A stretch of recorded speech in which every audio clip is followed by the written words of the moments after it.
পক্ষ থেকে আসছি 31 দফা নিয়ে 26 সালে যে নির্বাচন হবে সেই নির্বাচনে আপনারা আগেও ধানের শীষে বলতেছেন ন্যাশনালিটি বেগম খালেদা জিয়াকে আপনাদের ভোটে প্রধানমন্ত্রী বানাইছেন। আগামী যে নির্বাচন হবে সেই নির্বাচন ধানের শীষে ভোট দেবেন। যদি আপনারা আগামী 26 সালে নির্বাচনে ভোট দেন, নির্বাচনে ধানের শীষে ভোট দিবেন। একটা বই আছে তারেক রহমান 31 দফা, আপনারা ভোট দিলে যদি ধানের শীষ বিজয় হয়, বিএনপি যদি জিতে সারা বাংলাদেশে তারেক রহমান বাংলাদেশের প্রধানমন্ত্রী হলে আপনাদের জন্য কি করবে?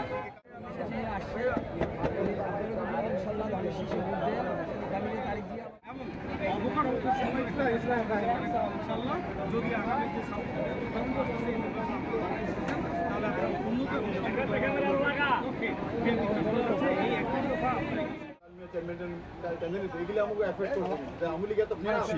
সার্ভেন্ট রিলেশনশিপ হচ্ছে এমন একটা নেতৃত্ব, যে নেতৃত্ব leader is the one who knows the way, shows the way and goes the way. যে নেতা সমস্যা সম্পর্কে জানে, সমস্যা সমাধানের পথ দেখায় এবং জনগণকে নিয়ে সে পথে নিজেই হাঁটে, সেটি হচ্ছে মানে লিডারশিপ, সার্ভেন্ট লিডারশিপ। আপনারা জানেন আমাদের সাবেক প্রেসিডেন্ট জিয়াউর রহমানের 19 দফার প্রথম দফা হচ্ছে সর্বতোভাবে স্বাধীনতা, অখণ্ডতা, দেশের সার্বভৌমত্ব রক্ষা করা।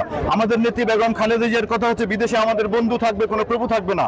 আমাদের নেতা বিএনপির ভারপ্রাপ্ত চেয়ারম্যান তারেক রহমান কথা হচ্ছে বিএনপির স্বার্থই আমাদের কাছে আগে। যেখানে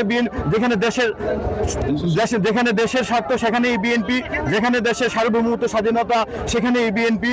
উনি দৃঢ়কণ্ঠে বলেছেন দিল্লি নয়, পিন্ডি নয়, অন্য কোন দেশ, সবার আগে বাংলাদেশ হচ্ছে প্রাধান্য, বাংলাদেশই শুরু, বাংলাদেশই শেষ। সেই পর্যায়ে থেকে সেক্ষেত্রে আমরা মনে করি আমাদের নেতা ইনশাআল্লাহ তারেক রহমান যদি বাংলাদেশের রাষ্ট্রীয় দায়িত্ব পায়, তাহলে তারেক রহমান একভাবে উজ্জীবিত বাংলাদেশ গড়বে। অন্যদিকে তারেক রহমানের রানিং মেট হিসেবে, সহযোগী হিসেবে আমরা সোনারগাঁকে ইনশাআল্লাহ সোনারগাঁকে আলোকিত নেতৃত্ব দিব। মেইন কথা হচ্ছে লিডিং দ্য চেঞ্জ লাইট দেওয়া হয়। আমরা উন্নয়ন করব, আমরা নেতৃত্ব দেব আলোকিত পথে। এটি হচ্ছে আজকে 31 দফার মূল কথা। 31 দফার মূল কথা হচ্ছে যে মানুষ যদি আমাদের ভোট দিয়ে নির্বাচিত করে, ধানের শীষে ভোট দিয়ে নির্বাচিত করে, মানুষের প্রত্যাশা অনুযায়ী আমরা কাজ করব। মানুষের প্রত্যাশার বাইরে আমরা এমন কোনো কাজ করব না যে কাজ করলে হাসিনার মতো রাজনৈতিক নেতৃবৃন্দকে পালাতে হয়। আমরা হাসিনার কাজগুলোকে নোটবুক হিসাবে সামনে রাখবো। সহজ কথা হচ্ছে হাসিনা যে সকল খারাপ কাজ করেছে, যার জন্য ওনাকে পালাতে বাধ্য হয়েছে, আমরা বিএনপি তারেক রহমানের নেতৃত্বে এবং আমাদের নেতা তারেক রহমান বলেছে আমরা এমন কোনো কাজ করব না।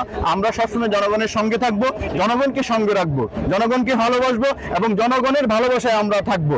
আগামী দিনের বাংলাদেশ হবে গণতন্ত্র, সাম্য, ন্যায় বিচার এবং সামাজিক মর্যাদার বাংলাদেশ, যেই বাংলাদেশ পৃথিবীর বুকে মাথা উঁচু করে দাঁড়াবে। আপনারা জানেন যে দেশ বিনির্মাণে এবং রাষ্ট্র কাঠামোকে কেন্দ্র করে তারেক রহমান প্রতিটি 31 দফা আপনাদের মাঝে ইতিপূর্বে দিয়েছেন। এই প্রচারণা আমরা বাংলাদেশের 56,000 বর্গমাইলের রাষ্ট্রপতি আমরা দিয়ে যাচ্ছি। আজকে আমরা এসেছি আমাদের শ্রদ্ধেয় বড় ভাই, গণমানুষের নেতা অধ্যাপক ওয়াহিদ বিন ইমতিয়াজ বকুল ভাইকে সামনে নিয়ে আজকে এই ক্রিকেটিক বাজারে আপনারা জানেন যে 26 সালে নির্বাচন। এই নির্বাচনকে কেন্দ্র করে যদি ইনশাআল্লাহ জনগণের ভোটে বিএনপি নির্বাচিত হয়, তাহলে তারেক রহমান এই রাষ্ট্র প্রধানমন্ত্রী হবেন ইনশাআল্লাহ। এবং উনি যখন প্রধানমন্ত্রী হবেন, আমাদের বিশ্বাস ওনার পিতা শহীদ রাষ্ট্রপতি জিয়াউর রহমানের মতো করে এই রাষ্ট্রকে সাজাবেন। এবং যদি ধানের শীষ পাস করতে পারে, উনি বাংলাদেশের প্রধানমন্ত্রী হবেন এবং বাংলাদেশ একটি সমৃদ্ধ এবং সিঙ্গাপুর, মালয়েশিয়ার মতো উন্নত দেশে পরিণত হবে। ধন্যবাদ।